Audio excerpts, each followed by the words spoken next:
Елде бокс бәсекелерінің саны артты. Өңір спортын дамыту және мықты резерв дайындау мақсатында биылдан бастап Қазақстан кубогы ұйымдастырылады. Бұл жөнінде Қазақстан бокс федерациясының басшысы мәлімдеді. Ал енді аталмыш жарыс нақты қашан өтеді және форматы қалай болады? Бұл жөнінде бокс мамандар мен Шри-Ланкада жүрген әріптесіміз Аслан Қаженов айтып беруге дайын тұр. Ол қазір бізбен тікелей эфирге шықты. Аслан, армысыз, сөз кезегі өзіңізде. Қайырлы таң, Динара, қайырлы таң, Дастан. Еліміздегі бокс бәсекелерінің саны тағы біреуге артты. Енді бұдан бұлай Қазақстан кубогы ұйымдастырылады. Оны Қазақстан бокс федерациясының президенті Шахмұрат Мүтәліп бірінші болып сайтына берген сұхбатында ресми түрде мәлімдеді. Қазақстан кубогы деген енді жаңа жарыс деуге болмайды. Бұрын конфедерациялар кубогы деген бәсеке ұйымдастырылатын. Оның аясында әр өңірдің командалары келіп, өзара мықтыны анықтап, жеңімпазға қаржылай сыйақы табысталатын. Бірақ біраз жылдар болды, ол жарыс ұйымдастырылмайды. Одан кейін міне араға ұзақ уақыт салып, қазір енді Қазақстан бокс федерациясы соны қайта жаңғыртпақ. Міне осылай жариялаған дұрыс шығар. Ең бастысы осы Қазақстан кубогы өңірлердегі резервтер дейміз, өңірлердегі тасада қалған таланттар, шалғай ауылда көріне алмай жүрген балаларға мүмкіндік ашып, өзін жаңа шаршалаңда көрсетіп, және алдағы уақытта халықаралық құрлықтық аламандарға жолдама алуына мүмкіндік береді.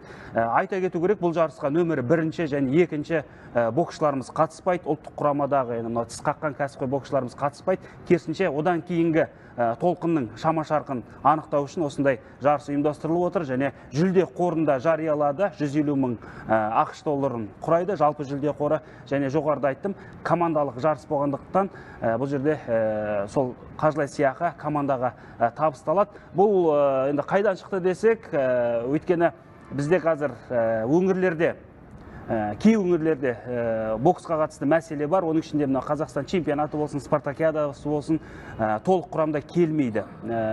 Барлық салмақ дәрежелерінде өнер көрсететін ұлдарды, қыздарды таппай жатады.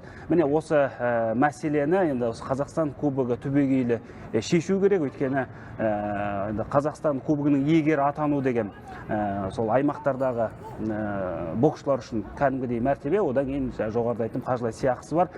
Қазақстан бокс федерациясы президентінің мәлімдемесін тыңдап көрейік. Бұрын конференция кубогы деген болды, ол жарыс тоқтап қалды. Осы форматты жаңғыртып, өңірлердегі боксты және резервті дамыту мақсатында қолға алдық. Аталмыш бокс бәсекесі қыркүйек айында басталады, 3 айға созылады. Әрбір өңір толық құрамда қатысады. Жарыстың жүлде қоры 150 мың ақш долларын құрайды. Жеңімпазға 80 мың, екінші орынға 40 мың, үшінші орынға 20 мың, төртінші орынға 10 мың доллардан береміз.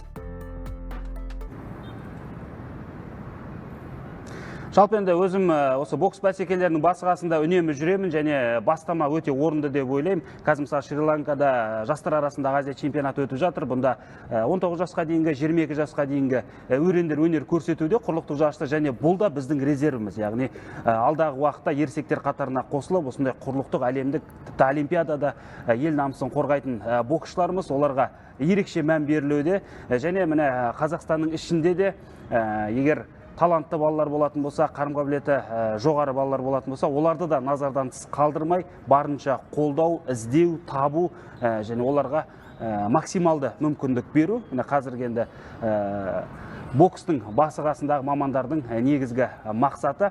Және енді жарыстың өзі қыркүйек айында өтетінін айтып қалды, 3 айға созылады, және сәйкесінше жылдың соңында жалпы қорытындысын білеміз. Және осы жарыстардың басы-қасында өзімізде жүріп, барынша ақпаратты қолдау танытуға тырысамыз. Динара, Дастан, менде бар ақпараттар әзірге осындай.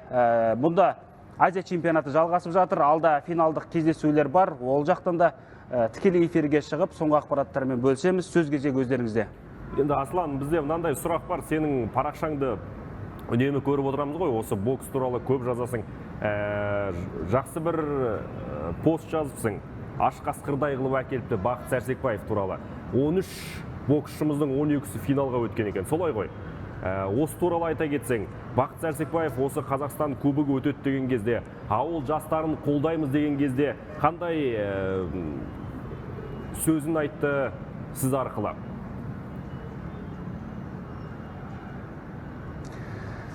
Бақыт Сәрсекбаевтың біздің елге оралуы, жалпы ол бұған дейін шетелдерде жұмыс жасады, оралуының өзі үлкен жаңалық болды және екі түрлі пікір болған, әлеуметтік желілерде және жалпы қоғамда қызу талқыланды. Енді жақсы ізбасарлар дайындай ала ма, немесе дайындай алмай ма деген сияқты. Бұл алғашқы ресми жарысы, Азия чемпионаты. Бұған дейін ол іріктеу бәсекелерін өткізді. Қазақстанның жаңағы 22 жасқа дейінгі өрендерін жинап, ең мықтыларын жинап алды және бірер ай бойы жаттығу өткізді. Маған да қызық болды, жұмысының барысы қалай және нәтижесі қалай деген сияқты. Кеше алғаш рет көрдік, басы-қасында жүрдік. 13 қазақ баласының 12-сі финалға шықты. Өте жақсы көрсеткіш деп ойлаймын. Және енді бокс жанкүйерлері бар, мамандары бар. Біз енді рингтің жанынан көрдік және тікелей эфирде де интернет арқылы көріп отқан қалың көрермен бар. Көпшілігі жоғары баға беріп жатыр. Балалар жақсы физикалық қосқан, тактикалық жұмыстарында көзге көрініп тұр. Ең бастысы енді Олимпиада чемпионы деген аты бар. Үлкен мотивация. Жаңа балалармен де сөйлесеміз. Осы Бақыт ағамызбен бірге жаттығу, оның жаңағы әдістемесімен жұмыс жасау олар үшін үлкен мәртебе саналады. Сондықтан ең бастысы көңіл күй жақсы, командада ауызбіршілік бар және балалардың мотивациясы өте жоғары. Әрине енді әзірге тоқмейілсуге болмайды, алда финалдық кездесулер бар, оның да басы-қасында боламыз. Содан кейін енді толық бағасын береміз. Бірақ енді бірінші рет көрдім өз басым Бақыт Сәрсекбаевтың жұмысын рингтің жанындағы және рингтің сыртындағы дейміз ғой, киім ауыстыратын, дайындалатын бөлмедегі өте жақсы және бізге қазақ тілінде эксклюзивті сұхбат берді. Кеше осы 24 кезет арнасы арқылы жарияладық. Оған өзі де тоқмейілсіп тұрған жоқ, алда біраз жоспар барын айтады. Әлем чемпионаты бар, олимпиада бар, соларға осы балалардан мықты резерв дайындай алсам, осы балалар жақсы нәтиже көрсете алсам, сонда ғана жұмысым нәтижелі болды деп айтуға болады дегенді алға тартты. Рахмет, Аслан, ақпаратыңызға. Өзіңізден тағы да жаңалық күтеміз. Спортшыларымызға тек сәттілік тілейміз. Шри-Ланкадан тікелей эфирге шыққан әріптесіміз Аслан Қажиен.